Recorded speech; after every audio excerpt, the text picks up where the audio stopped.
বরগুনার যে ইতিপূর্বে যে 3টি আসন স্বাধীনতার পরবর্তী 1973 সাল থেকে 2001 সালের নির্বাচন পর্যন্ত, এবং এই এলাকাতে বরগুনাতে 3টি আসন ছিল, কিন্তু 2008 সালের পর থেকে এই 3টি আসনকে কমিয়ে 2টি আসনে রূপান্তরিত করা হয়। এবং এটাকে আমরা নির্বাচন কমিশনে ওই এলাকার পক্ষ থেকে আমাদের ওমর আবদুল্লাহ শাহিন, যিনি ওই এলাকার একজন বাসিন্দা এবং ওই এলাকার একজন ভোটার, এবং তিনি অত্যন্ত সচেতনভাবে মনে করে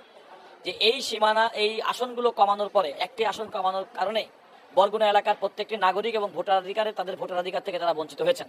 নাগরিক অধিকার থেকে বঞ্চিত হয়েছেন। এই মর্মে তিনি নির্বাচন কমিশনেও বলেছেন যে আমাদেরকে 3টি আসন পুনরায় ফেরত দেওয়া হোক, কিন্তু নির্বাচন কমিশন সেক্ষেত্রে না দিয়ে তারা পূর্বের মতো 2টি আসনে সীমাবদ্ধ রেখেছেন।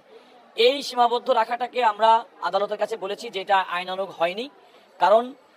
একটি সীমানা কিংবা একটি আসন বৃদ্ধি কিংবা সেটাকে সীমাবদ্ধ করার ক্ষেত্রে আইনি যে সমস্ত প্রক্রিয়া, এই ক্ষেত্রে সেটি গ্রহণ করা হয়নি, এবং সেটি না সত্ত্বেও বলা যায় যে আরবিট্রারিলি এই আসনকে 3টি আসন থেকে কমিয়ে একটি আসন বাদ দিয়ে এলাকার মানুষকে, ওই এলাকার ভোটারদের তাদের ভোটাধিকার থেকে বঞ্চিত করার একটা প্রক্রিয়া করা হয়েছে। এটাকে আমরা যখন আদালতকে বলেছি, মাননীয় আদালত আমাদের বক্তব্যটি শুনেছেন, এবং আদালত 2 সপ্তাহের মধ্যে কেন বরগুনাতে 3টি আসন 1973 সালের পর থেকে 2001 সালের নির্বাচন পর্যন্ত যে 3টি আসন বলবৎ ছিল, কেন সেই 3টি আসনকে বলবৎ করা হবে না, সেই মর্মে আদালত রুল ইস্যু করে